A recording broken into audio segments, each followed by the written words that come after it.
Well, how's it going, everybody? My name is Matt. I'm so glad that you're here. Welcome to Mosaic. If it is your very first time, welcome, welcome, welcome. I want to encourage you to go to our website, actually, which is mosaic.show. There you're going to find all of our past episodes that we have. We have stuff on there about dealing with fear and how to overcome addiction and anxiety, or dealing with loneliness, or, hey, I was rejected and I'm crushed by that. How do I move forward? How do I move beyond my hurt and my pain? And also, I want to encourage you, grab one of those links. If you have a friend dealing with one of those topics, man, share one of those videos with your friends and post it up on Facebook, or text it away, or email it away. We would love you to use Mosaic as a tool to help your friends, your coworkers, your family members, what have you. We really believe in the content that we're putting out here. So today is all about reconciliation, and man, do we need to talk about this. We live in a culture that is completely divided, and we are up in arms against all kinds of things, and some of us have been hurt and we push people away, and we don't want to reconcile with other people, but there is a great blessing involved when we reconcile with other people. It's how God treats us. You know, we're sinners separated from Him, and He reconciled us to Him, which is amazing, right? And we should do that and make the effort to do that with other people in our lives. So, I hope you like it. Check this out.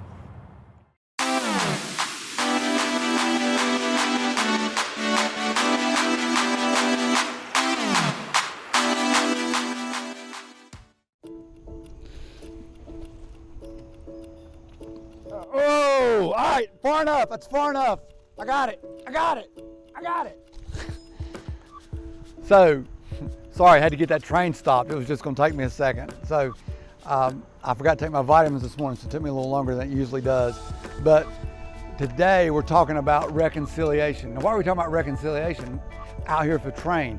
Because everything that you see out here is all about reconciliation, right? The wheels on the train have to be reconciled with the rail. Every piece of this locomotive has to be reconciled to another piece so they will fit together, because this whole train is one big thing of reconciliation, because lots of box cars all separated, then joined back together, being reconciled, brought back together. These rails right here, they are in pieces, and so they have to be laid down and have to be carefully calibrated and realigned and reconciled to one another. So we're talking about reconciliation. Thought, what's a better backdrop than a train and some train tracks to talk about reconciliation? So here's the thing about reconciliation. Reconciliation, it feels like war sometimes, doesn't it? Like somebody's done something to you and you're like, I don't want anything to do with them anymore. I'm done with them. I'm finished with them. They can just get out of my life, right? And you know, it's kind of interesting to me, because everybody has different things that they're offended by, right? I've got 2 or 3 things that, you know, really offend me, like traffic. Traffic really, gets on my nerves when somebody doesn't drive the way I want them to drive. That bothers me, because in my way of looking at things, people who drive too slow and are in my way, they're idiots. And the people that are driving way too fast and are changing lanes too often, they're maniacs. Everybody should drive like I drive, right? So if you don't, that offends me. That bothers me a little bit. You want me to tell you something else that offends me? Is that when I'm talking to someone and I'm texting on their phone, and I send them a text message, and then I'm sitting there and I'm looking at the phone, and they've seen the message, and those little text bubbles that tell you that they're sitting there looking at it, and then the bubbles go away, and I don't get a text from them for like 4 hours. I'm like, dude, you know that you read this a long time ago. You could have texted me then. I mean, that gets on my nerves. Tell you something else that gets on my nerves. I mean, it's gonna make me come crawl out of the car and come put a pleat in your face. Is, man, somebody's giving me the Alabama high sign. You know what I'm talking about? They peel the banana. You know what I'm saying? I'm talking about when they put their hand up and 3 fingers and 1 thumb go down and 1 middle finger is pointing right at me. I mean, I don't know why that offends me, but man, that just tears into me. And I don't know what might offend you, but sometimes offenses, we get all worked up about nothing, right? And so in Proverbs 19:11, it says that is to our glory, not God's glory, but to our glory to overlook an offense. And a lot of times the things that we get worked up about, it's just something sort of minor. It's not such a big deal. It's not this catastrophic kind of thing. Now, sometimes there are catastrophic kind of circumstances, and we're going to talk about how to deal with those in just a few minutes. But a lot of the time, it's not something that's huge. It's just something that's really, in the grand scheme of things, is sort of insignificant. So, you know, it's important to sort of categorize this thing. Say, listen, is this really important? Because maybe you can just go, hey, listen, it's not such a big deal. And here's another thing to keep in mind. You know, sometimes something happens to you, and somebody does something to you, and what we tend to do is we tend to look at what somebody else has done to us as being a character flaw for them. But in our situation, it's our circumstances, right? See, we're late to work, right? But it's not our fault that we're late to work. It's the fact that everybody in the road wasn't driving the way we wanted them to drive right then. And so that made us late for work. Somebody comes zipping past you, driving through traffic really fast, and you're like, God, why is that guy driving that way? And we assume automatically it's a character problem with him. Well, maybe he's late to work too, but what was going on is that his car battery was dead. And so he had to jump start his car that morning to get going to go to work. And so he's just trying to get to work. And his problem is circumstances as well, and it's nothing about character, right? Or maybe you see somebody in line at the store, and they lose their temper over nothing. Like, God, what is the problem with that person? They need to go chill a little bit. They need to relax a little bit. They're way overstrung. Well, maybe the thing is that they have a 3-year-old who was sick all night the night before, and that person didn't get any sleep, and they're just exhausted. And it has nothing to do with their character. It has to do with something that they're struggling with. Because a lot of times, here's what happens, is that we look to accuse people rather than love people. And if we would instead say, here, I'm going to assume the best about you, then assume the worst about you, the reconciliation problems, the war problems, the anger problems that we struggle with sometimes that just come out of nothing, I think those things would dissipate a whole lot if we would be willing to just stop and say, hey, look, I'm going to consider the best about this person rather than the worst. I think that would make a huge difference in the way that we do things. Because here's what's going to happen. When somebody does something to you, whether it's a big offense or a little offense, what happens, there's a gap that's created there. Just like there's a gap between the rails on these train tracks. And so there's one rail and then there's another rail. And between those rails, there is a gap. And that gap is held together by cross ties. And so here's what happens. Love is what bridges the gap in relationships, just like cross ties bridge the gap on these railroad rails. So what we do is we say, instead of assuming the worst about somebody, we assume the best about somebody. Instead of hating somebody, we love somebody. That's the way we go through life. And I'm going to tell you a little bit more about that in just a couple minutes as we talk some more about reconciliation and how to close the gap in our relationships and the people in our lives. Thanks again for stopping by and checking out Mosaic and this week's episode on reconciliation. We're going to get right back to it, but before we move on, I want to encourage you with something. Will you pray for our country? If you haven't prayed before, man, now's a great time to get started. You know, 2020 has been crazy. Last week we had an election. A lot of tension has been built up around this election. We've had race relations issues and injustice there. We've had a pandemic and economy and job loss and all the stuff. Man, it's been wild. And now that we're talking about reconciliation, you know what? I want to see our country come back together and be unified. And so let's ask God to come in and heal our land, to bless us, to help us make good decisions, and to, just kind of turn ourselves back to the Lord. So I want to encourage you with that, to become a person of prayer for our country if you haven't been doing it already.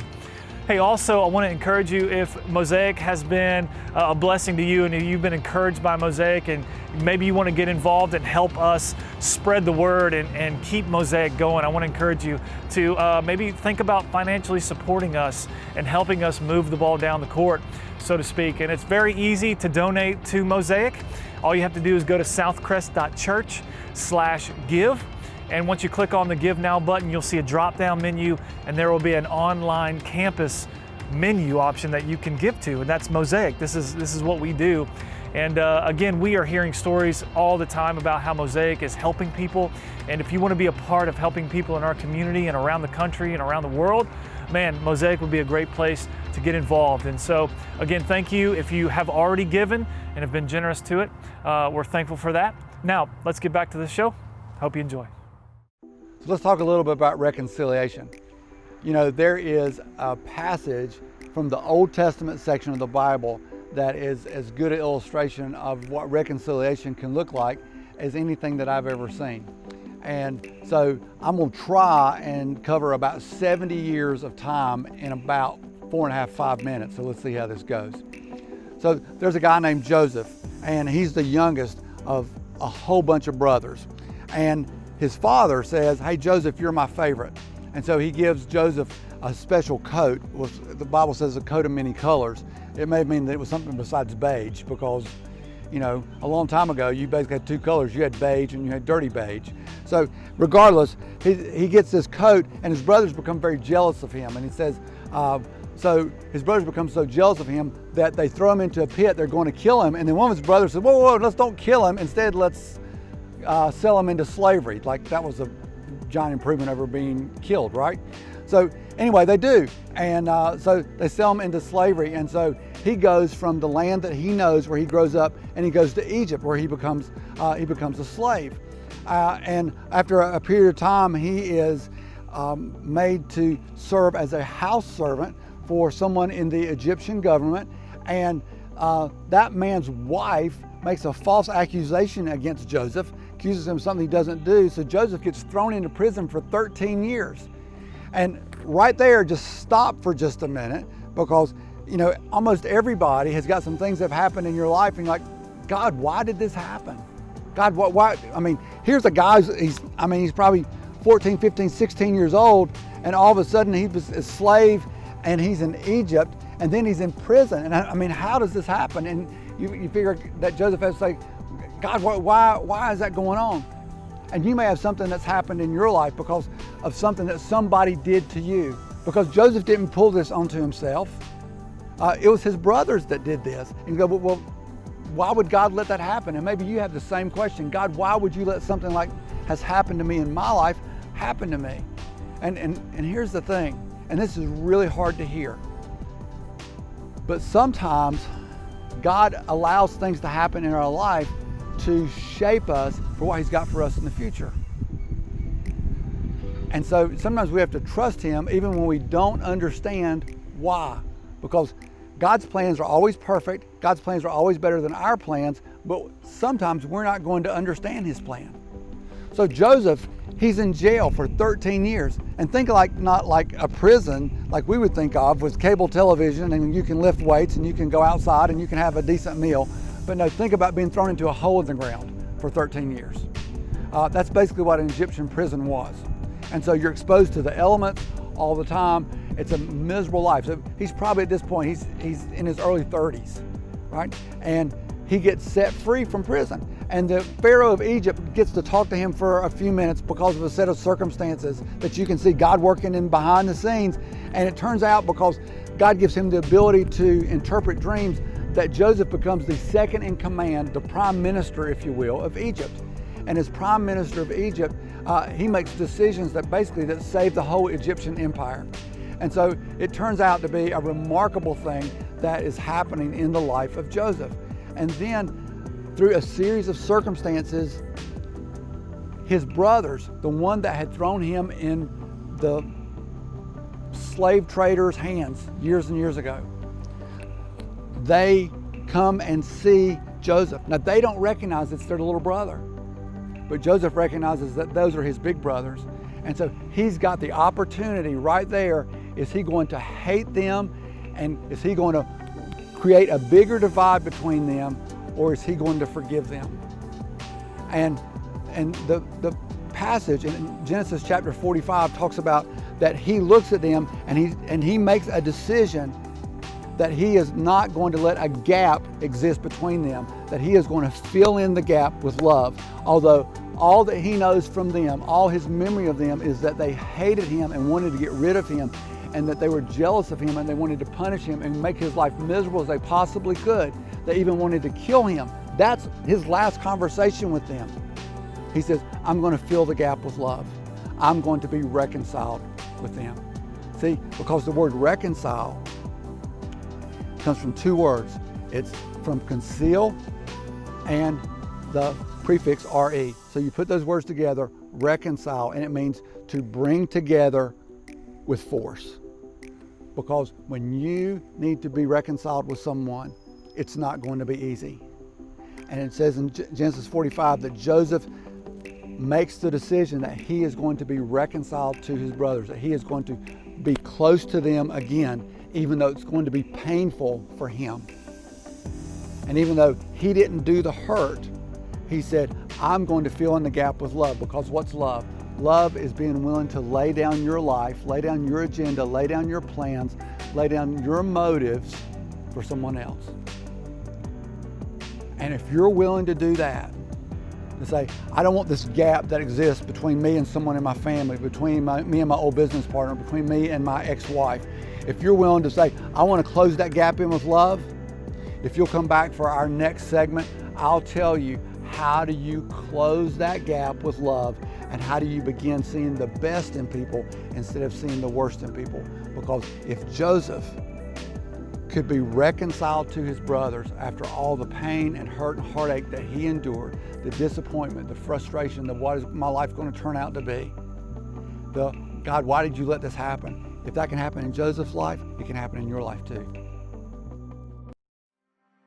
Hey everybody, I'm Billy Horn, and this is my wife Jenny, and we and our children Will and Maylee have been attending Southcrest as a family for the last 3 years.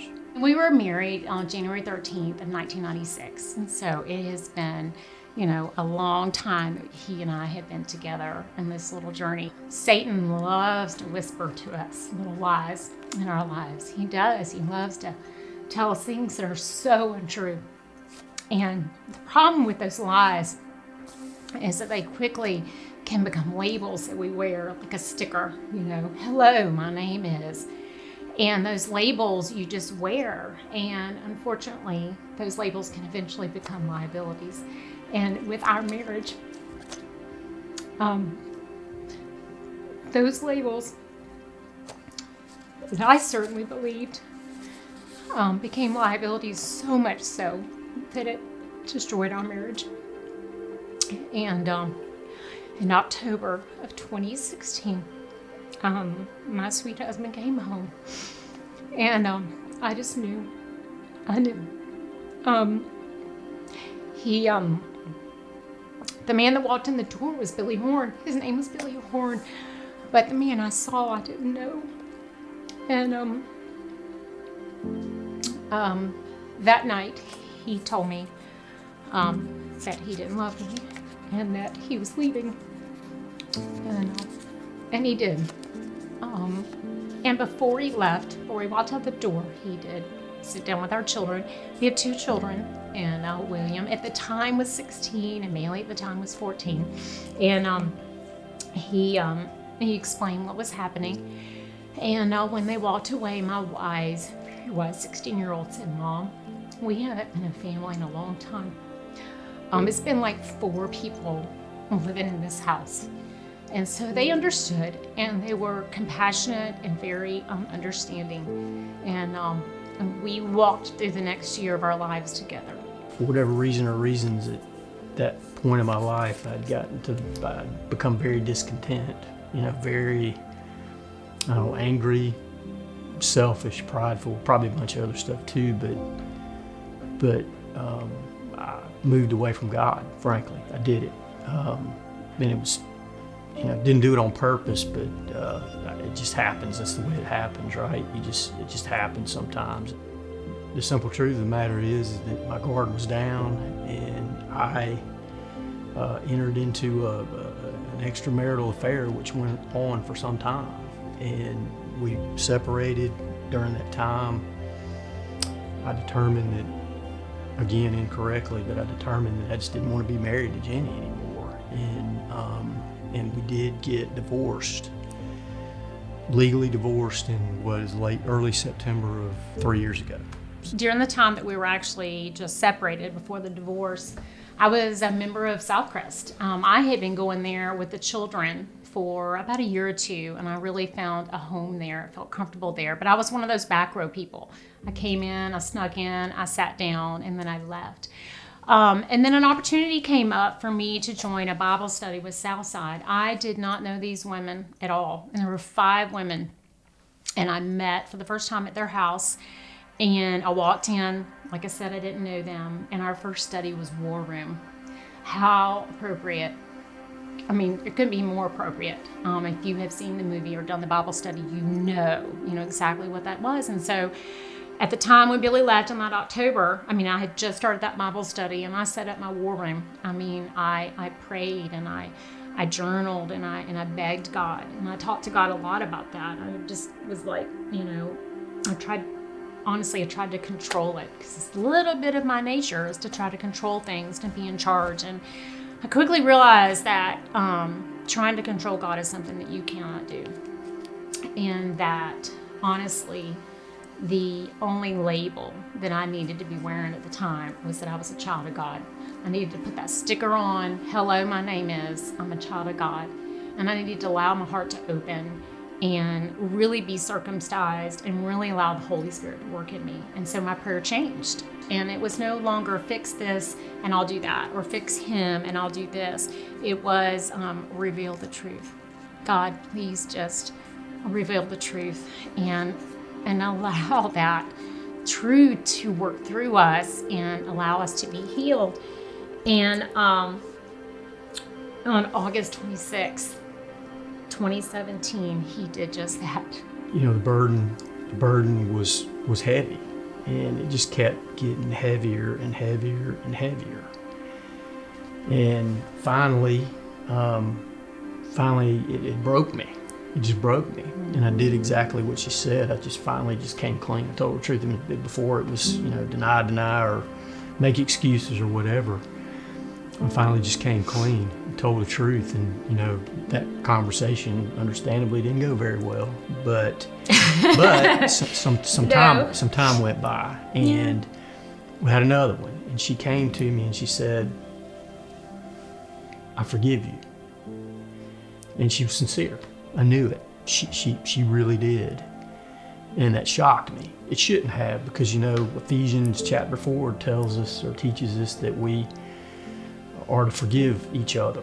Just like God forgives us through Christ. We're supposed to forgive each other. So it shouldn't have shocked, but it did. But the other thing it did is it humbled me, probably at least as much or more than any other event has ever humbled me in my whole life. And after that, I finally just relented. And I said, "God, I'm tired of wrestling with you. I lost. You won. I'm not going to do it my way anymore. I'm going to do it yours." And we got to the point where we decided to get married again, and put family back together. December 27th. Almost 3 years ago now. So this forgiveness is the first step in reconciliation. And when you do something egregious or you do something wrong, you confess it, you repent of it, and you ask for forgiveness. And that, if you can do that, that will put you on the road to reconciliation.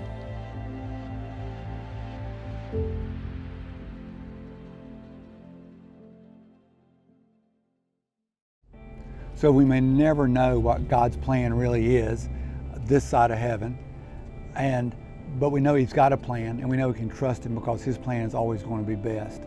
And we know that we should seek reconciliation. So let's talk about this for just a minute. The first thing I want to tell you is that there are some people that you're going to want to talk to about being reconciled with Him, because there's a gap that exists in the relationship between you and them. And they may say, "No, I'm not interested." And look, this is really important. You can't make someone be reconciled to you. We can't control other people. We shouldn't try to control other people. That's what Christ followers do. We look for the best in other people, not for ways to control them and manipulate them.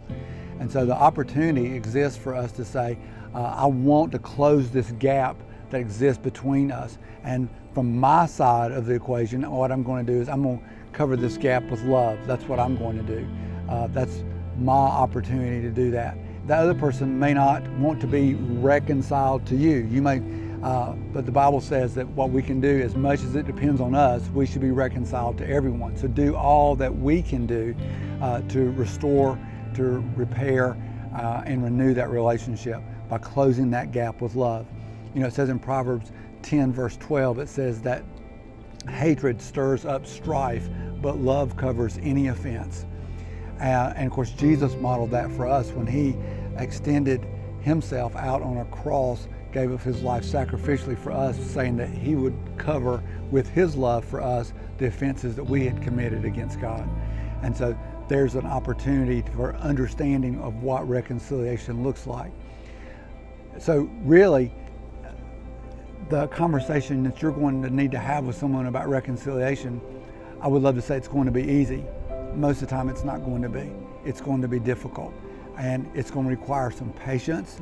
It's going to require some prayer. It's going to require some understanding. It is most likely not going to happen in 10 minutes. If there is a deep divide that has occurred between two people or between you and an organization, it's going to take some time for that to be repaired. You know, it used to be that the only way that you could get ketchup was in a glass bottle like this. Now you get ketchup, it doesn't matter what you get it in, you squeeze it, a packet or a squeeze bottle or whatever. And do you know why people said, I want a squeeze bottle or I want squeeze packets of ketchup? It's because they were tired of having to wait for the ketchup to come out, and so they wanted something they could very quickly squeeze and not have to wait, because people were impatient. As a matter of fact, in the old Heinz 57 bottles, it was so thick, people had all kinds of different ways that they'd say, here's how I'm gonna get ketchup out, and some people just gotta shake and shake and shake, and some people would do like this, and then, but really, it says on their website, it says that where the Heinz 57 label is, it says if you would hold the bottle right there, and if you would tap, just right there, and continue to do that, that in time that the ketchup would come out. And that's where the way reconciliation works. It's not I'm gonna go take a hold of you and shake this out of you. I'm gonna beat it out of you. I'm gonna force it out of you, manipulate it, but it's almost like a gentle tapping, like, hey, I'm here, I love you, I haven't abandoned you. I wanna see this gap between us be restored. I wanna see it be repaired. And you've got the opportunity to do that. So I want to encourage you. Maybe you've got somebody that you have not been reconciled with for a long time. Maybe it's been months or even years. But you pursue reconciliation, and understand they may tell you no. But what if they start coming your direction a little bit? What if the two of you are reconciled or put back together where there has been a gap? And so pray that God will give you an opportunity to do that. Pray that you have an opportunity to talk with them, that they'd be understanding and should be understanding. Listen to what they have to say, because that's going to be helpful to you to understand, hey, how do I move forward in this relationship and what do I do next? And you know, I can't talk about reconciliation without saying this. God modeled reconciliation for us when he sent his son Jesus to die on a cross for us. Because there was no way that we could ever be reconciled to God, because God is holy and we are not. And he said, I will make a way. I will make a way to be connected with you. Just like when we were sitting on the train tracks a few minutes ago, and there was a rail on one side and a rail on another side. And those two rails, the only way that they can stay connected is those cross ties that join together those two rails. And so Jesus makes it possible for us to have a relationship with God through him. And so if you feel like there's a gap that exists between you and God because you have never trusted him to save you, to take care of you, to deliver you and give you the life that he imagined for you to be, if you've never placed your faith in Jesus, then I would say, be reconciled to God. Would you be reconciled to God? It's just as simple as you saying, God, I need you. I don't want to live my life the way I've been living it. I want to live life the way that you say I should live it, because that's the best kind of life. I believe that Jesus died for my sin and rose again, and so I want to put my faith and my trust in you. And if you pray that prayer today, will you let us know? not so we can put a tally mark somewhere and go, hey, look at what happened, but so we can help you, because you've just made a decision that will transform your life. And I needed somebody to help me understand what that meant and to help me get started on my journey with God. And you probably need somebody to help you get started on your journey with God too. So I hope that you'll be reconciled to people in your life who you are pulled apart from. There is a gap that exists there, and you'll cover that with love, and you'll do what you can to repair that gap.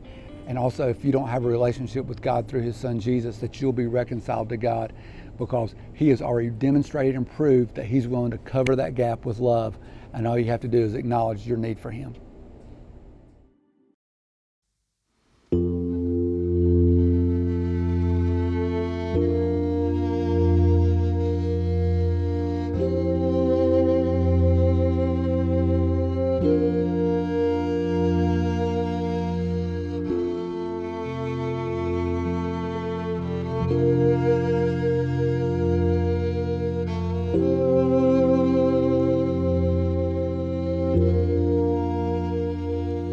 This is how I fight my battles.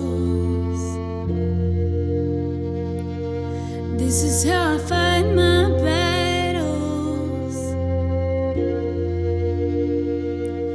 This is how I fight my battles. This is how I fight my battles.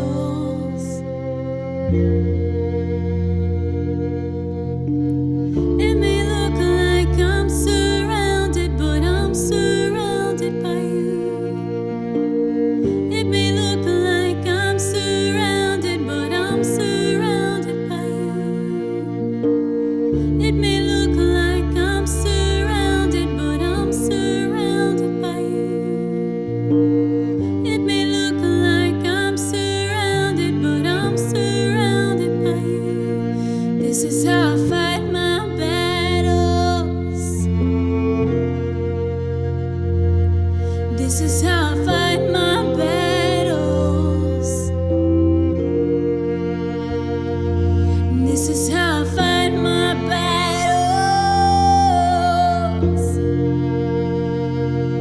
This is how I fight my battles.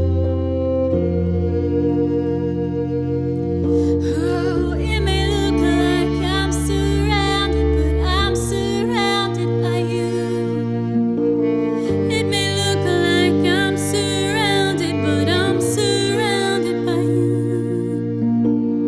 It may look like I'm surrounded, but I'm surrounded by you. It may look like I'm surrounded, but I'm surrounded by you. It may look like I'm surrounded, but I'm surrounded by you. It may look like I'm surrounded, but I'm surrounded by you. It may look like I'm surrounded, but I'm surrounded by you. It may look like I'm surrounded, but I'm surrounded by you.